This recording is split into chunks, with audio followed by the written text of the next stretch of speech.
আমি আমার প্রিয় সাংবাদিক বৃন্দ যারা রয়েছেন, আমি আপনাদের মাধ্যমে আমাদের বাংলাদেশ জাতীয়তাবাদী দল বিএনপির সকল পর্যায়ের নেতা কর্মীদেরকে আহ্বান করব এবং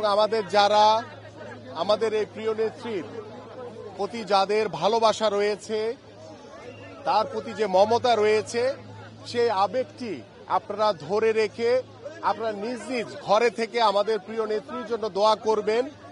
এবং আমাদের প্রত্যেকটি মসজিদ মাদ্রাসায় ইতিমধ্যে আমাদের প্রিয় নেত্রীর জন্য দোয়া করানো হয়েছে। আল্লাহ পাক যাতে তাকে দ্রুত সুস্থতা দান করেন এবং দ্রুত সময়ের ভিতরে তিনি যাতে আমাদের মাঝে ফিরে আসেন। এবং আমি আপনাদের মাধ্যমে আমার সারা বাংলাদেশের প্রত্যেকটি নেতা কর্মী যারা রয়েছেন সকলের কাছে আহ্বান করব, কেউ এই হসপিটালের সামনে এসে ভিড় করবেন না এবং এই হসপিটালে আমাদের প্রিয় নেত্রীর সাথে আরো অন্যান্য যারা রোগী রয়েছেন তাদের স্বজনদের আসা যাওয়ায় কোনো প্রকার বিঘ্ন ঘটাবেন না। এবং আমরা আমাদের প্রিয় নেত্রীর দ্রুত সুস্থতা কামনা করছি এবং আমি আপনাদের মাধ্যমে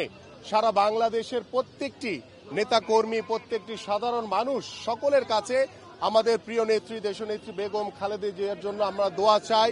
এবং সার্বিকভাবে সহযোগিতা চাই। এবং আজকে যারা হসপিটালে এখানে উৎসুক যারা সাধারণ মানুষ রয়েছেন, আমি তাদেরকে আহ্বান করব আপনারা নিজ নিজ ঘরে গিয়ে আমাদের প্রিয় নেত্রীর জন্য দোয়া করবেন, আল্লাহ পাক যাতে তাকে দ্রুত সুস্থতা দান করে। এবং আমি আপনাদেরকে আল্লাহর রহমতে তিনি আগের চেয়ে কিছুটা ভালো আছেন, আপনারা সকলে দোয়া করেন। এবং আমি সকলের কাছে আবারও বিনীতভাবে অনুরোধ করছি যে আপনারা এখানে ভিড় না করে প্রত্যেকটি ঘরে ঘরে গিয়ে